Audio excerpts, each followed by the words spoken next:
আসসালামু আলাইকুম, welcome to our new video. অনেক গর্ভবতী মা রয়েছে যাদের গর্ভ অবস্থায় ওজন খুবই কম, যা আপনার শিশুর জন্য একদমই ভালো লক্ষণ নয়।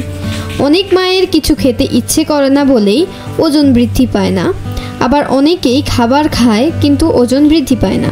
এটি সম্পূর্ণ হয় অস্বাস্থ্যকর খাবার বা কোন খাবার খেতে হবে সেটি জানার অভাবে।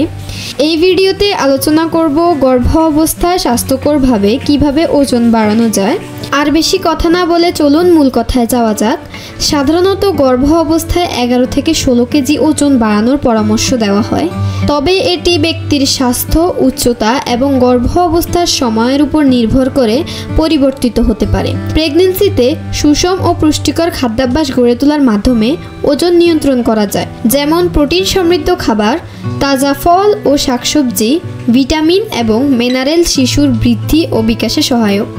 এছাড়া পুরো শস্য, বাদামি চাল এবং শর্করা আঁশ সমৃদ্ধ খাবার হজম প্রক্রিয়া উন্নত করে, যা স্বাস্থ্যকর ওজন বৃদ্ধিতে সাহায্য করে।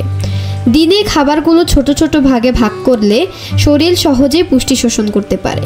কখনোই খালি পেটে থাকবেন না, এতে আপনার শরীর দুর্বল হতে পারে। এছাড়াও আপনি একজন চিকিৎসকের সাথে পরামর্শ করে দেখতে পারেন যে আপনার ওজন এবং আপনার গর্ভের শিশুর ওজন ঠিক আছে কি না। যদি ঠিক থাকে তো এটা আপনার জন্য ভালো খবর, আর যদি ঠিক না থাকে তাহলে ডাক্তার আপনাকে পরামর্শ দিতে পারে। আশা করছি আমি যে পরামর্শগুলো আপনাকে দিয়েছি এগুলো দ্বারা আপনি উপকৃত হবেন।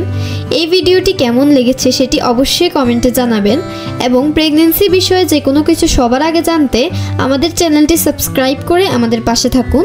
ধন্যবাদ।